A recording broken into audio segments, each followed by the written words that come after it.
여호수아 15장 1절입니다. 여호수아 15장 1절의 말씀을 보겠습니다. 또 342년이죠. 또 유다 자손의 지파가 그들의 가족대로 제비 뽑은 땅의 남쪽으로는 에돔 경계에 이르고 또 남쪽 끝은 신광야까지라. 아멘. 인구 조사를 통해서 가장 1차와 2차에 많은 숫자를 기록한 지파가 유다 지파다, 그렇게 말씀을 드렸습니다. 야곱의 네 번째 아들이었던 유다는 사실상 이 요셉을 죽음에서 건져낸 그런 전력이 있었죠. 형들이 이 요셉을 죽이려고 했을 때 요셉을 그 죽음에서 중재를 해서 구출을 했던 사람이 유다입니다. 창세기 37장 26절 이하의 내용이죠. 뿐만 아니라 다른 형제들에 대해서 엄청난 형제애를 발동했던 사람이 유다였습니다. 나중에 이 곡식을 얻기 위해서 애굽에 오가면서 자기의 사랑하는 이 요셉의 사랑하는 동생 베냐민을 인질로 잡으려고 했을 때 사실 자기 스스로가 베냐민을 사랑하고 인질로 잡히려고 하는 그런 모습을 보였던 사람이 유다입니다. 결국은 요셉을 구출하고 베냐민을 사랑했던 이런 모습들은 사실상 자기 아버지에 대한 엄청난 효도의 모습까지 보였던 사람이죠.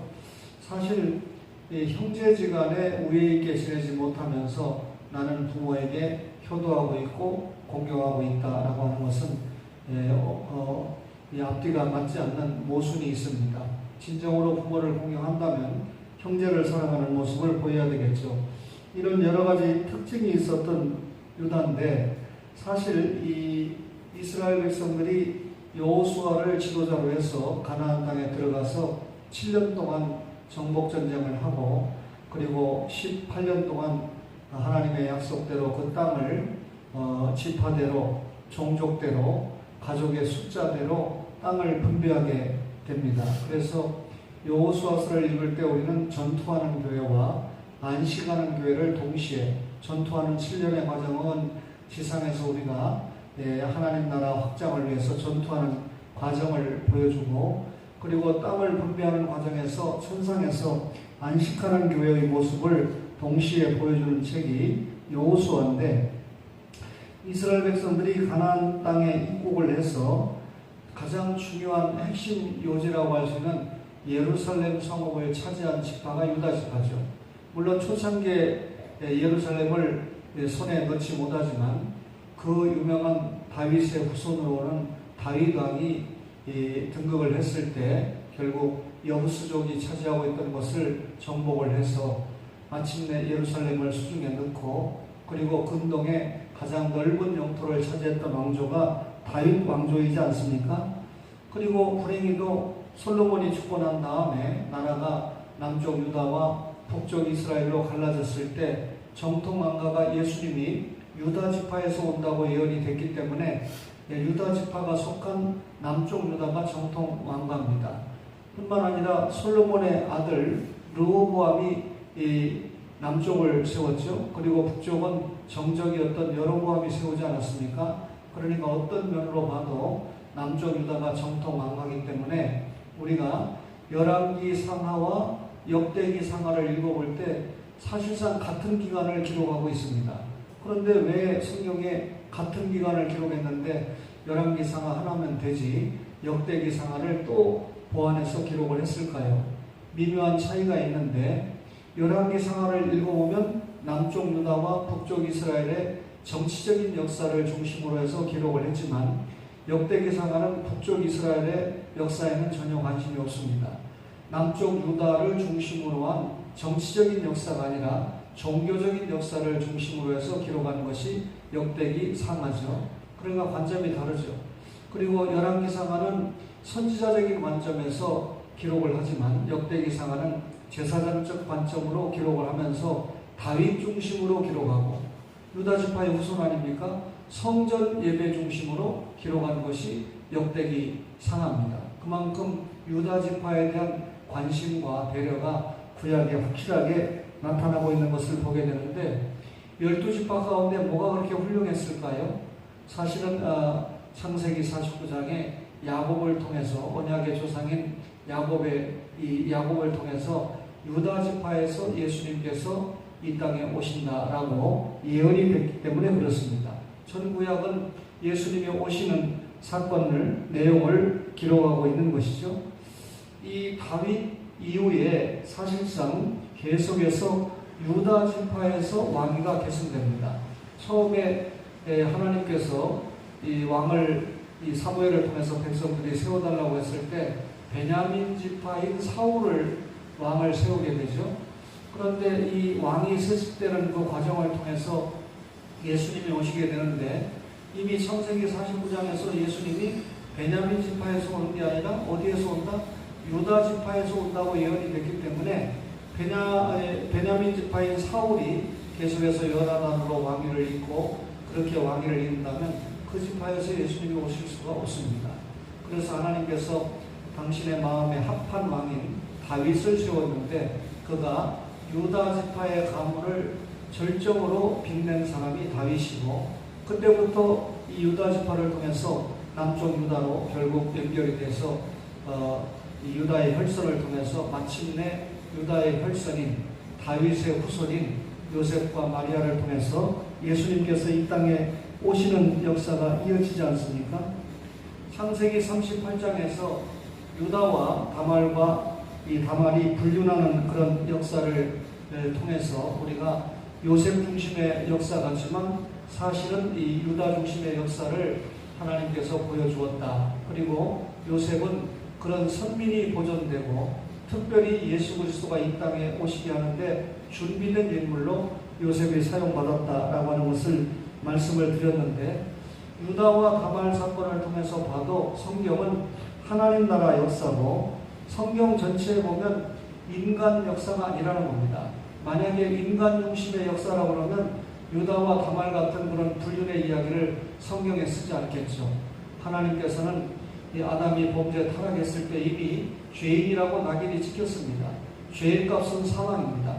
이 죄인을 구원하기 위해서 그 죄를 십자가에 전가시켜서 우리 대신 예수님이 십자가에서 대속의 죽음을 죽고 이 사실을 믿는 우리로 하여금 구원받고 하나님의 자녀되고 하나님 나라 일꾼으로 삼기 위해서 예수님을 약속하신 거 아닙니까? 따라서 예수님이 오시는 과정에서 죄인인 인간을 구원하기 위해서 오시는 예수님, 죄인을 사용해서 하나님 나라 역사를 이루어 가시는 것을 우리가 확인을 하게 되죠. 허물 많은 죄인을 통해서 하나님의 구원 역사를 이루어 가시는 것이 하나님 나라 역사였습니다. 여러분과 저가 의인이기 때문에 하나님께서 우리를 불러서 사용하셨습니까? 우리 죄인인데도 하나님이 불러주셔서 하나님의 자녀 삼으시고 날마다 성화 과정에 들어가게 하시고 자기를 부인하는 과정을 뛰어넘는 자기 십자가를 지는 사명의 사람으로 이끌어서 하나님께서 사용해 주시는 거 아닙니까? 오늘 여러분에게 읽어드렸던 여호수아 15장은 조금 전에 말씀드린 대로 이 여호수아가 땅을 이 지도자가 돼서 정복한 다음에 그 땅을 공정하게 분배하는 과정인데요. 사실상 15장 1절에 보면 그 후에 유다 자손의 땅 이렇게 말하고 20절에 보면 유다 자손의 기업 이렇게 소개를 하잖아요. 14장에 보면 요단 서쪽 기업의 분배는 이 제비 뽑아서 나눈 땅이 아니죠. 따라서 이 12지파 가운데 가장 먼저 땅을 분배받은 지파가 유다 자손이라는 것을 알 수가 있습니다. 사실 유다가 장남이 아니잖아요. 그런데도 가장 먼저 분배를 받고 장자에 준하는 몫을 분배받은 것을 우리가 확인을 할 수가 있습니다. 15장 1절에 보면 유다 자손이 받은 땅이 남쪽 경계를 설명하고 있죠. 5절을 볼까요? 그 동쪽 경계는 여메인이 요단 끝까지다. 그 북쪽 경계는 하고 시작이 쭉 돼서 11절까지 설명을 합니다. 12절에 보면 서쪽 경계는 이렇게 설명을 하죠. 따라서 유다 지파가 동서남북으로 어떤 경계를 가지고 땅을 확보하게 된다. 이 땅을 분배받게 된다라고 하는 것을 이 여호수아 15장이 설명을 하고 있습니다. 그러면 이 유다 지파는 가장 먼저 땅을 분배받았다라고 말씀을 드렸는데, 사실 장남이 루벤이고 시몬이 있고 레이가 있고 그 다음에 네 번째가 유다이지 않습니까? 그런데 창세기 49장에 주권자가 유다에서 온다. 하나님께서 야곱을 통해서 축복의 유언을 해주신 대로 장자 지파의 지분을 유다가 받았다라고 하는 것을 땅의 분배 과정에서도 확인할 수 있습니다. 사실 이 구약의 이스라엘 역사를 통해서 하나님 나라 역사를 이루어 가시는데, 그 이스라엘의 심장이 어디였습니까? 예루살렘이었습니다. 그리고 나중에 미가서 5장 2절에 오면 예수님께서 에브라다 베들레헴 땅에서 탄생하신다 그랬는데, 이 베들레헴과 예루살렘이, 그러니까 예수님이 탄생하시고 마지막에 십자가와 부활을 이루신 곳이 예루살렘 아닙니까? 이 가나안 땅 가운데 중요한 핵심의 땅을 유다 지파가 차지하게 되는 겁니다. 그러면 유다 지파에서 누가 오죠? 예수님이 오시는 겁니다. 그럼 예수님께서 탄생하시는 땅도 유다 지파가 차지했고, 예수님께서 활동하시는 땅도 유다 지파가 차지했고, 특별히 마지막에 올라가서 십자가를 지시고 죽으시고 또 사흘 만에 부활하신 장소인 예루살렘도 이 유다 지파가 차지한 겁니다. 말씀드린 대로 다윗 때 여부수 족속을 물리치고 예루살렘을 차지하고 거기에다가 성전을 져야 되겠다라고 다윗이 생각했지만, 하나님께서 그의 아들인 솔로몬을 통해서 성전을 짓도록 하지 않았습니까? 그 역사를 통해서 볼 때 성전은 예수님을 나타내는 상징인데, 성전을 곧 예수님 자신의 몸을 가르치는 것이라고 요한복음 2장에 말씀하잖아요. 그게 성전의 가치입니다. 그런데 이스라엘 백성들은 성전 중심으로 예배를 드렸고 제사를 드렸고 성전에서 율법 교육을 했고 성전을 통해서 제사의식을 하지 않았습니까? 따라서 이스라엘 백성들의 심장이고 영적인 동맥으로 사용받았던 곳이 예루살렘 땅이고, 그곳에 세워진 곳이 성전이지 않습니까? 이것을 유다 지파가 차지했다라고 하는 것도 대단히 중요한 의미가 있는 것이죠. 거슬러 올라가 보면 사무엘하 7장과 또 역대상 17장에 보면 하나님께서 다윗과 언약을 세우게 되는데, 우리가 이 수난주간을 맞이하기 전에 언약을 쭉 공부하면서 부부 언약, 시내산 언약과 그 시내산 언약을 실패한 이스라엘 때문에 언약이 갱신돼서 모압 세계 언약까지 우리가 조금 더 깊이 공부를 했습니다. 그 다음이 이제 다윗 언약을 공부하게 되니까 그 다윗 언약을 공부할 때 좀 더 깊이 여러분에게 말씀드리겠지만, 그래도 이미 우리가 상식을 가지고 있습니다. 하나님께서 다윗과 세운 언약을 통해서 결국 내 나라가 영원하고 내 위가 영원히 견고하다. 이 말은 40년 역사로 끝나는 다윗 왕조 같지만 다윗의 후손으로 오시는 예수님의 나라가 영원하고 다윗의 후손으로 오시는 예수님의 왕권이 영원하다는 뜻 아니겠습니까? 따라서 다윗이 받은 이 언약의 정좌는 영원한 다윗 왕국입니다. 그러면 영원한 다윗 왕국을 이루시는 분이 누굽니까? 유다 지파를 통해서 오신다고 예언받은 예수님입니다. 그 예수님이 결국 유다 지파 가운데 절정의 인물인 다윗의 후손으로 오신다라고 약속이 된 것이 다윗 언약이고, 그 다윗이 받은 언약의 내용이 왕국 언약 아닙니까? 메시아 왕국이 영원하고 영원히 견고하다. 다윗의 왕조가 이 땅에서 40년 동안 가장 찬란하고 가장 견고했는데, 그런 정도가 아니라 예수님이 세우시는 그 왕국은 영원한 나라고 영원히 견고하다라고 하는 것을 다윗과 언약으로 세웠던 겁니다. 그러면 결국 유다 지파를 통해서 예수님이 오신다. 그리고 미가서 5장 2절에 보면 베들레헴 땅에서 오신다. 그럼 그 베들레헴과 예수님이 죽으시는 예루살렘 땅이 유다 지파에 속했다라고까지 말씀을 드렸는데, 오늘은 다니엘서 9장까지 읽고 마치려고 합니다. 다니엘 9장을 한번 가보실까요?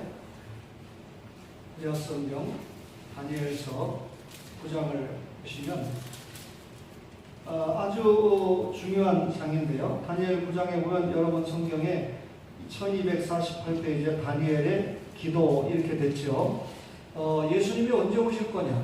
구약 성경을 읽을 때 예수님이 오신다라고 약속을 했잖아요. 창세기 3장 15절에. 그리고 그 예수님이 유다 지파에서 오신다 이렇게 약속을 했죠. 말씀하시면 그대로 되는 겁니다. 그러면 구약 시대 때 예언된 그 예수님이 언제 오실 거냐? 이장님처럼 몇 년 몇 월 며칠 날 오신다 그러면 다 거짓말이고 그게 이단이 되죠. 재림을 이야기했지만 언제 예수님께서 초림하실 것이냐? 다니엘서 9장이 우리에게 답을 주고 있는데 9장 24절을 보세요. 9장 24절을 보시면 내 백성과 내 거룩한 성을 위하여 70일을 기한으로 정하였나니 70일의 환상을 얘기하는 거죠. 허물이 그치며 죄가 끝나며 죄악이 용서되며 영원한 의가 드러나며 환상과 예언이 응하며 또 지극히 거룩한 이가 기름 부음을 받으리라. 누가 온다는 얘기를 하고 있는 것 같습니까? 예수님께서 이 땅에 오셔서 모든 인류를 죄에서 구원, 사망에서 해방을 시킨다라고 하는 핵심적인 내용이 24절의 내용입니다. 그 내용은 나중에 더 살펴보기로 하고요. 25절을 볼까요?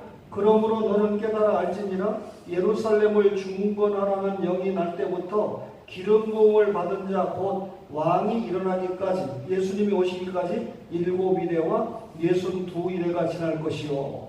그 곤란한 동안에 성이 중건되어 광장과 거리가 세워질 것이며 그랬는데 결국 이 25장의 내용은 메시아께서 죄인을 구원하기 위해서 사람의 몸을 입고 오신다라고 하는 것을 예언하는 것이 25절의 내용입니다. 그러면 예수님께서 오신다는 얘기죠. 26절을 볼까요?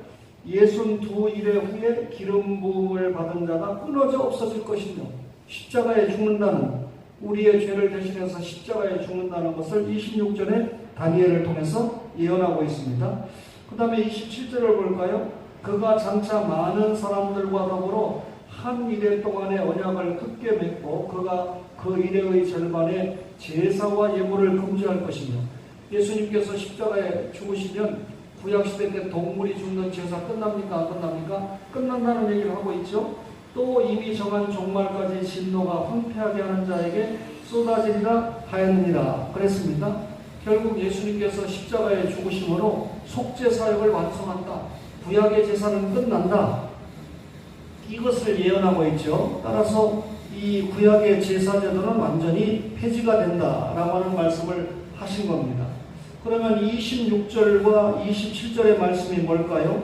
메시아가 구약에 예언된 메시아가 유다지파로 오신다는 후손으로 오신다는 메시아가 이 땅에 사람의 몸을 입고 오셔서 결국 십자가에 죽으신다 그 말입니다. 그리고 이 예수님이 십자가에 죽으시는 사건과 더불어 예루살렘이 그들의 죄값으로 멸망당한다 라고 하는 것을 예언한 겁니다. 거기 보면 이미 정한 종말까지 거기 보면 또 포악하여 가정한 것이 날개를 의지하여 설 것이며 27절에 또 이미 정한 종말까지 진노가 황폐하게 하는 자에게 쏟아지리라. 예루살렘이 멸망받는다 죄값으로 그것을 예언을 한 겁니다. 따라서 다니엘서 9장 24절로 27절에 지금 읽었던 핵심적인 내용의 중심 내용은 무슨 말이냐면 다니엘을 통해서 결국 구약에 예수님이 오신다라고 하는 것이 확실하게 예수님이 이 땅에 언제 오심으로 응답이 된다라고 하는 것을 확실하게 예언한 겁니다. 결국 다니엘서 9장 24절로 27절까지의 내용은 예수 그리스도에 대한 예언이라는 거죠. 그 예수 그리스도가 언제 오느냐라고 하는 것을 풀기 위해서 70일의 환상에 대해서 우리가 공부를 해야 됩니다.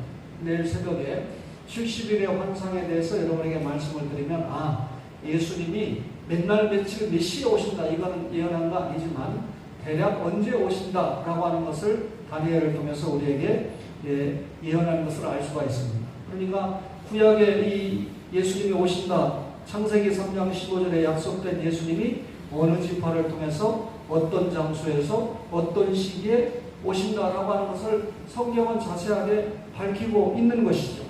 평생 예수를 믿으면서도 이런 말씀들을 가슴에 새기지 못하고 듣지 못하고 신앙생활 한다는 것은 전하지 못하는 자도 불행이고 또 듣지 못한 자도 불행입니다. 적어도 새벽 기도에 나오실 수 있고 장로님과 권사님과 만수 집사님이 됐다라고 하는 것은 그에 상응하는 십자가를 질 줄 알아야 되지만 그 이전에 성경 말씀에 대해서 보다 굳건하게 알고 거기에 자기의 믿음과 인격을 굳건하게 세우는 것이 필요하다라고 하는 것을 알 수가 있습니다. 그 앞에 다니엘의 기도가 설명이 됐는데 다니엘의 기도는 결국 이 지금 저희가 포로로 끌려왔잖아요. 바벨론 포로로. 조국이 광복된다. 하나님이 예레미야 선지자를 통해서 예언한 대로 70년이 차면 자기의 조국이 광복이 된다. 이것을 예언하면서도 그 내용을 이야기하는 중심 내용이 결국 예언된 메시아 예수 그리스도가 이 땅에 예언대로 오신다. 따라서 메시아를 통해서 우리가 죄에서 해방된다. 바벨론 포로에서 해방되는 것은 애굽에서 이스라엘 백성들이 나온 것을 예수 믿고 구원받는 것으로 해석하잖아요. 바벨론에서 해방받는 것은 제2 출애굽인데 사실상 메시아가 이 땅에 오셔서 우리의 모든 죄가 끝나고 해방된다라고 하는 것을 다니엘이 예언한 거지, 단순하게 이스라엘이 포로 생활을 끌려갔다가 70년 만에 해방된다 이걸 예언했다면 이스라엘의 역사책이지 이게 성경책이 아니잖아요. 결국은 그 사건을 통해서 메시아를 통한 해방, 메시아를 통한 후속을 예언한 책이